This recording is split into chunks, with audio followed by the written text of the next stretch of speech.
from moon bricks. These locally sourced material will not only reduce cost but also foster a sense of self-sufficiency and performance for our off-world settlements.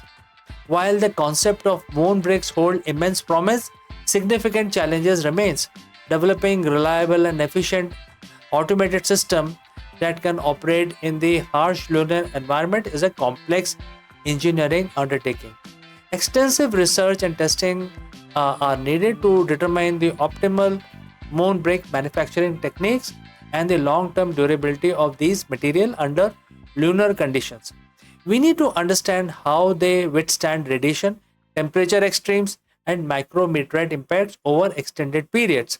Furthermore, the logistics of deploying and operating lunar brick factory requires careful planning and international collaborations. Establishing the necessary power, infrastructure, communication systems, and robotic maintenance will be the key here. Despite these challenges, the monument behind the idea and the momentum behind the lunar exploration and in situ resource utilization is growing rapidly.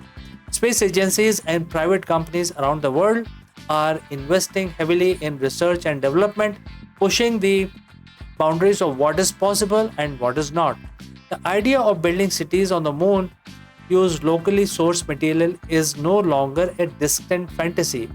The development of moon bricks powered by sun represents a paradigm shift in our approach to space exploration. It offers a sustainable and cost-effective pathways to establishing a permanent human presence beyond Earth.